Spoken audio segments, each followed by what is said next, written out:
আমুল দুধের প্যাকেট আমি ভালো করে গুলে নেব। যেহেতু আমি গরুর দুধ দিয়ে পায়েসটা তৈরি করব। তারপর একটা কড়াই বসাবো। কড়াইতে কিছুটা ঘি আমি ভালো করে গরম করে নেব।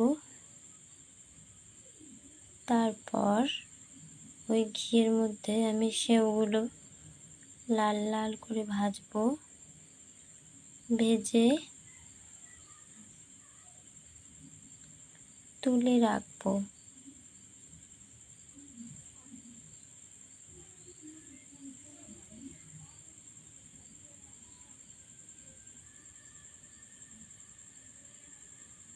তারপর সেই ঘিয়ের মধ্যেই আমি কাজু আর কিশমিশগুলো ভালো করে লাল লাল করে ভেজে নেব।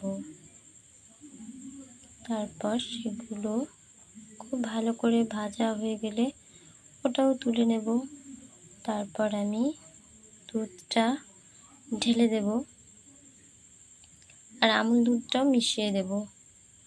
তারপর দুধটাকে আমি একটু জাল দেব। তারপর দুধটা জাল দেওয়া হলে তার ভেতর একটু কনডেন্স মিল্ক দেব। কনডেন্স মিল্ক দিলে পায়েসের টেস্ট ভালো হয়। তারপর দুধটা একটু ঘন হয়ে এলে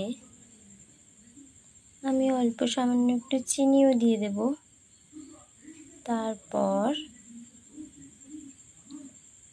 দুধটা ভালো করে আবার ফেটাবো, একটু জাল দেব। তারপর সেওগুলো ফেলে দেব। সেওগুলো ভালো করে দুধে আমি খানিকক্ষণ ফুটাবো। ফুটানো হলে সেই দুধের মধ্যে ভেজে রাখা কাজু আর কিশমিশ, তার আগে আমি একটু চেক করে নেব যে সেওটা ভালো করে সেদ্ধ হয়েছে কিনা।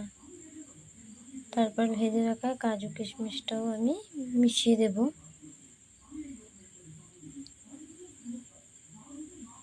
তারপর আমি আরও খানিকক্ষণ ফোটাবো।